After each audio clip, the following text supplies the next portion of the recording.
Allah Subhanahu wa taala berfirman di ayat ke-6 dan ke-7 surat Al-Fatihah, Ihdinas siratal mustaqim. Tunjukkan kami jalan yang lurus.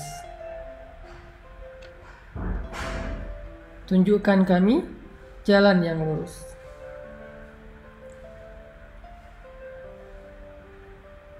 Saya menyampaikan di pertemuan sebelumnya bahwa surat Al-Fatihah itu adalah Ummul Quran. Ibunya Al-Quran 30 juz. Sehingga apa yang ada di dalam Al-Quran dari Alif Lam Mim sampai surat An-Nas itu semuanya dikandung maknanya di dalam 7 ayat surat Al-Fatihah. Semuanya dikandung di dalam 7 ayat surat Al-Fatihah. Jadi dia 7 ayat tetapi ada di dalam sekian ribu ayat Al-Quran.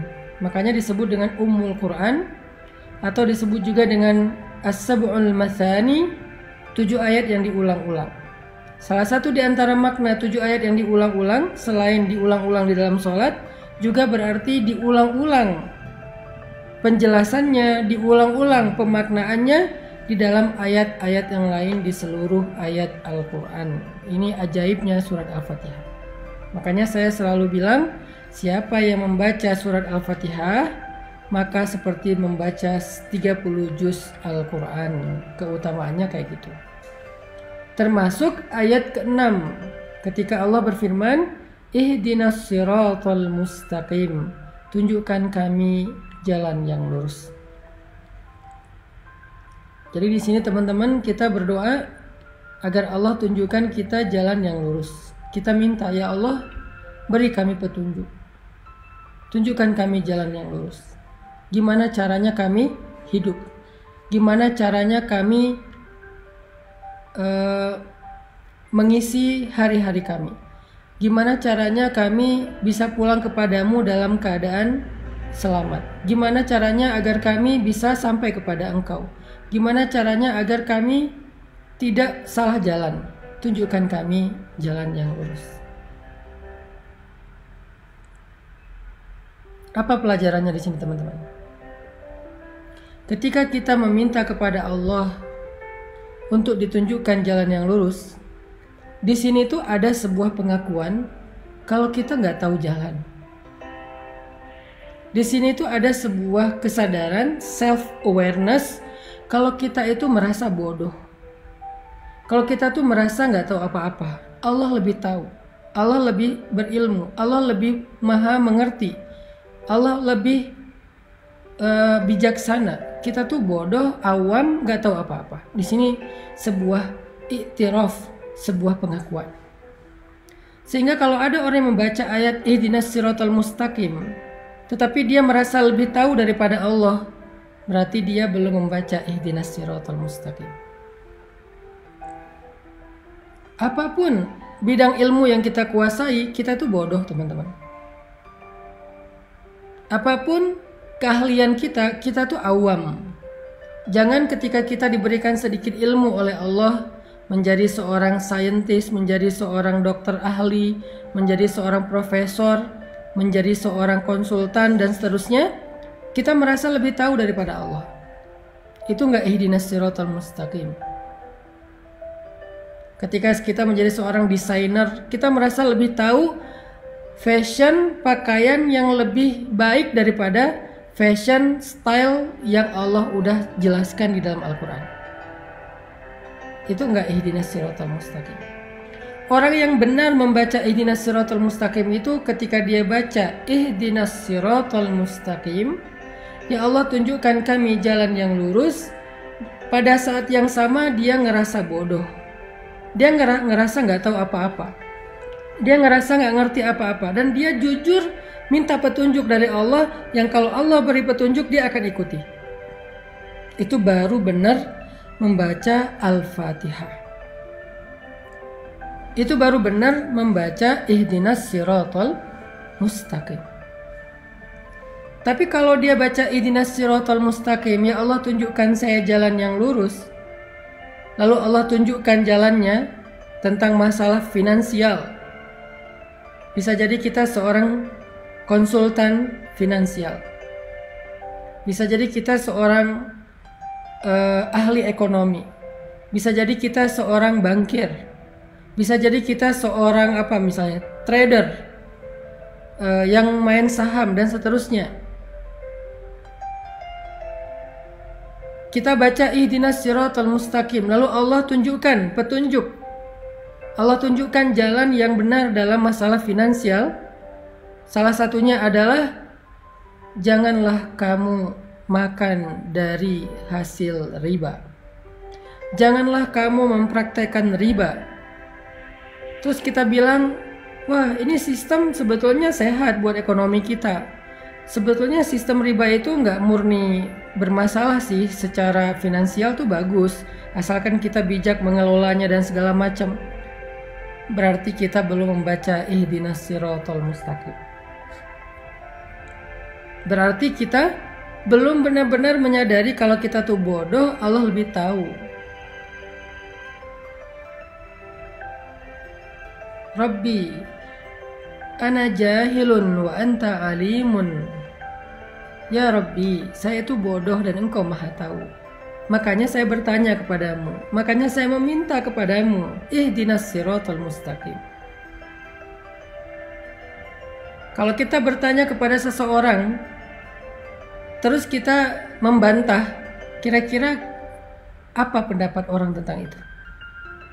Berarti kita nggak bertanya. Kita sok tahu. Atau kita mengetes dia. Atau kita keras kepala dan seterusnya. Makanya kalau kita baca ihdinas siratal mustaqim yang benar, haqqut tilawah, kita mulai dengan self awareness. Kita mulai dengan kesadaran tau'iyah, wa'yun nafs, kesadaran diri. Kita mulai dengan iktiraf, pengakuan bahwa kita bodoh. Allah maha bijaksana, Allah maha tahu. Makanya kita minta kepada Allah. Makanya kita bertanya kepada Allah. Makanya kita memohon kepada Allah. Ihdinas siratal mustaqim. Ya Allah, tunjukkan kami jalan yang lurus.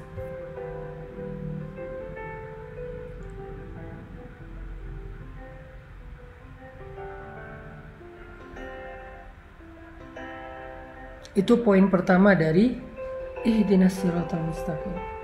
Begitu juga nanti kasus-kasus yang lain dalam kehidupan kita. Tentang parenting, tentang fatherhood, tentang super mom, tentang ibu, tentang ayah, tentang orang tua kepada anak harusnya kayak gimana.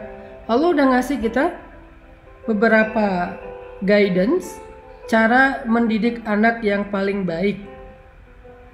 Terus kita sebagai konsultan parenting, konsultan pendidikan anak, nggak mau percaya dengan pendidikan, dengan konsep pendidikan atau petunjuk pendidikan yang ada di Al-Quran, bahwa mengajarkan Al-Quran dari kecil, mengajarkan sholat dari kecil dan seterusnya. Kita nggak percaya.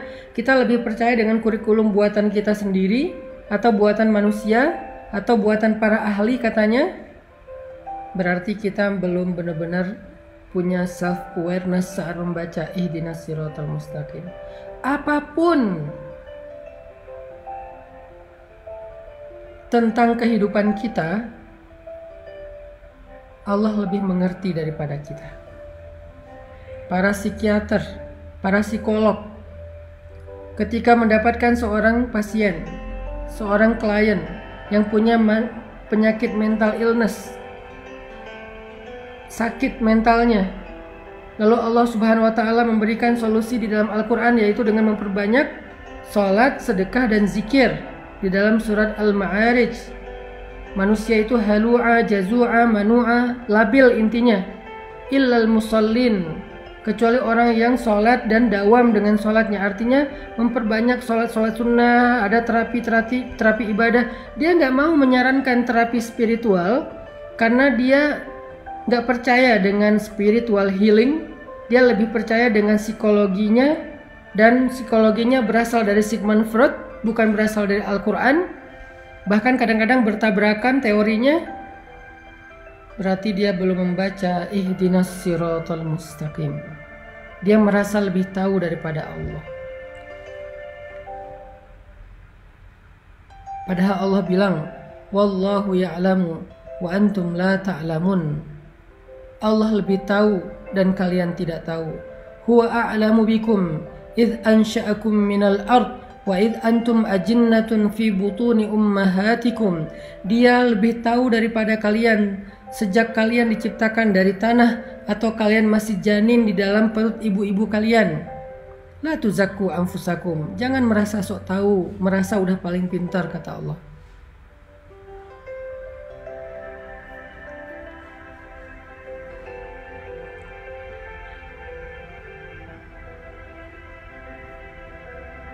Jadi poin inti dari ihdinas siratal mustaqim yang pertama adalah kita membaca kalimat doa ini, membaca ayat ini sambil membangun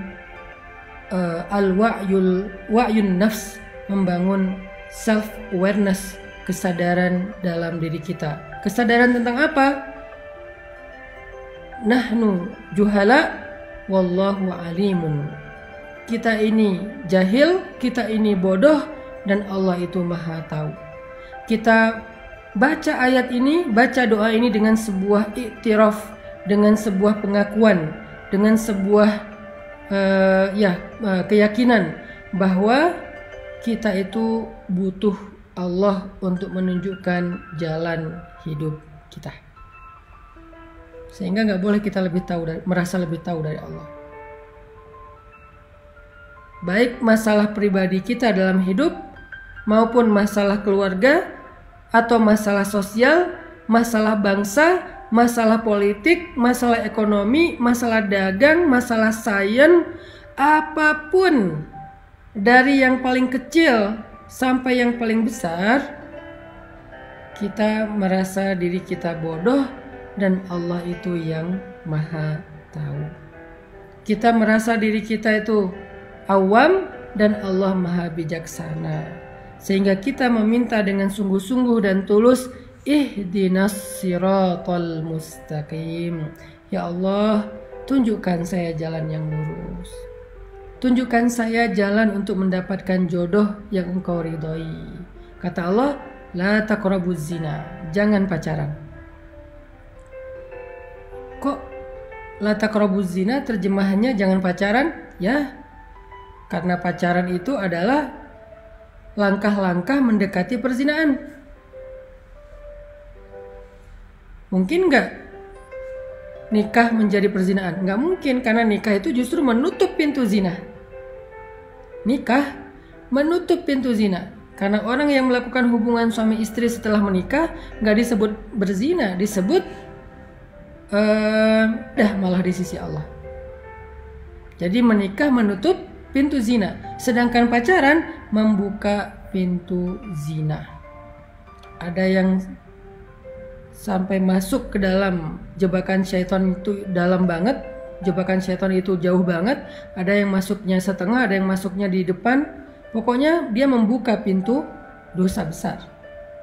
Sehingga Allah mengatakan la taqrabuz zina. Saya menerjemahkannya dalam bentuk tafsir, jangan pacaran.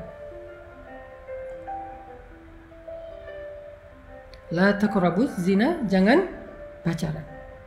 Kita bilang enggak kok, pacaran enggak gitu, enggak akan membuat kita sejauh itu. Saya ngertilah, saya insya Allah sanggup menjaga diri dan segala macam. Saya percaya kok sama anak saya percaya kok sama pasangan saya dan segala macam. Siapa yang lebih tahu, kita atau Allah? Siapa yang lebih mengerti, kita atau Allah? Sehingga kita balikin lagi kepada surat Al-Fatihah. Ihdinas siratal mustaqim. Tunjukkan saya jalan yang lurus ya Allah. Kata Allah dalam urusan jodoh, la taqrabuz zina, jangan dekati zina. Kalaupun itu menjadi jodohmu, maka kehilangan berkah. Nanti banyak masalah. Atau kalau kamu punya masalah, Allah nggak akan terlibat dan membantumu. Tapi kalau kamu meninggalkan pacaran, kemudian dapat jodoh, ada masalah, Allah terlibat di dalam membantu masalah keluargamu. Allah pernah terlibat membantu Hafsah radhiyallahu anha ketika ada masalah dengan Nabi. Terlibat dalam membantu Khawlah bintu Sa'labah ketika dia dizihar oleh suaminya, ditalak dengan konsep zihar oleh suaminya di surat Al-Mujadilah. Allah membantu Hafsah di surat At-Talaq. Allah membantu Sayyidah Aisyah di dalam surat At-Tahrim, dan banyak lagi ayat-ayat Allah terlibat membantu permasalahan rumah tangga Nabi dan para sahabat. Kenapa Allah sampai turun tangan dalam masalah rumah tangga? Karena mereka memulai rumah tangga itu dengan cara yang Allah ajarkan, dengan petunjuk yang Allah tunjukkan. Ihdinas siratal mustaqim. Tapi ketika dia memulai rumah tangga itu bukan dengan cara yang Allah ajarkan, bukan dengan petunjuk yang Allah turunkan, nanti ketika ada masalah, Allah nggak akan terlibat. Dan itu hak Allah. Kita nggak melibatkan Allah kok dari awal. Kenapa kita maksain Allah terlibat di tengah atau di akhir? Kan nggak fair dong. Di awal ketika kita memulai hubungan rumah tangga, kita nggak melibatkan Allah, kita pakai cara kita sok tahu. Nanti di tengah kita melibatkan Allah, kita maksa Allah, kok nggak bantu saya? Kan dari awal nggak kita libatkan. Kalau kita libatkan Allah dari awal, kita nanya, ya Allah, cara dapat jodoh yang benar tuh gimana? Allah bilang jangan pacaran. Terus caranya ta'aruf. Ta'aruf itu ada fikihnya. Ikuti aja fikih itu. Kalau belum berhasil, sabar dulu. Allah sediakan yang lebih baik. Kalau belum datang juga, sabar dulu. Berarti yang lagi disiapkan itu istimewa, makanya butuh waktu. Sampai ketemu, nanti ada masalah, Allah akan terlibat dalam menyelesaikan masalah kita atau bahkan membela kita. Karena kenapa? Kita libatkan Allah dari awal. Gimana melibatkan Allah dari awal? Ngikutin petunjuk yang Allah sudah turunkan. Ihdinas siratal mustaqim.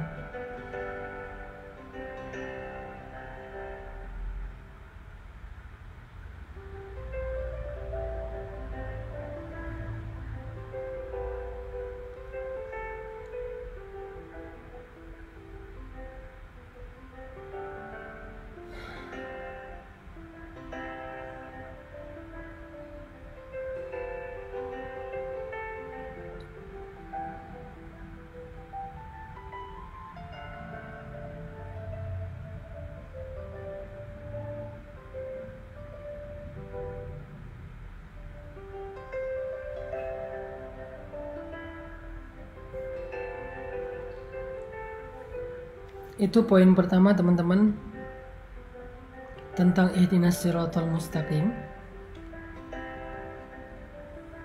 adalah i'tiraf dan wa'yun nafs. Ada pengakuan dan ada kesadaran diri. Jadi kita tuh harus tahu diri ketika baca ihdinas siratal mustaqim. Sampai di sini jelas ya, insyaallah. Jangan sampai kita berdoa meminta sesuatu yang kita merasa udah lebih tahu. Aneh kan? Kita minta kepada seseorang, kita bertanya kepada seseorang sesuatu yang kita ngerasa udah lebih tahu. Ya aneh. Kalau kita bertanya kepada seseorang, kita harus yakin bahwa kita emang nggak tahu dan kita yakin orang itu lebih tahu dari kita, makanya kita nanya. Kalau nggak disebut basa-basi atau ngetes. Gak mungkin kita baca ihdinas siratal mustaqim untuk ngetes Allah. Jangan sampai juga kita baca ihdinas siratal mustaqim sekedar basa-basi doang. Kalau kita basa-basi, Allah juga basa-basi. Kita minta petunjuk Allah, basa-basi, Allah kan tahu isi hati kita. Bahwa kita merasa lebih tahu dari Allah dan gak percaya dengan omongan Allah. Nanti Allah juga akan basa-basi loh sama kita. Basa-basi bantuin kita, basa-basi ngeijabah doa kita, basa-basi memperlakukan kita. Nauzubillah. Jangan basa-basi sama Allah. Jujur aja, karena Allah lebih tahu isi hati kita. Pas kita berdoa ihdinas siratal mustaqim, jujur aja di dalam hati kalau kita itu emang gak tahu, dan kita percaya Allah lebih tahu. Dan kita percaya gak ada yang lebih tahu daripada Allah. Sehingga apapun yang Allah akan tunjukkan kepada kita, semua benar, gak ada yang salah. Karena kita yakin Allah lebih tahu, dan berarti benar. Apa yang Allah akan ngomong kepada kita benar. Ya Allah, tunjukkan saya cara mencari rezeki yang halal. Allah bilang gini, Ya Allah, tunjukkan saya cara berpakaian yang terhormat. Allah bilang gini, tutuplah auratmu, julurkanlah jilbabmu, tundukkanlah pandanganmu, dan seterusnya. Itu benar. Ya Allah, tunjukkan saya cara misalnya mendidik anak yang benar. Allah bilang begini, ajarkan dia sholat, jaga dia dari api neraka. Itu yang paling benar. Jadi ketika kita minta petunjuk Allah itu bukan cuman ihdinas siratal mustaqim tanpa alasan, tanpa makna yang jelas, harus jelas.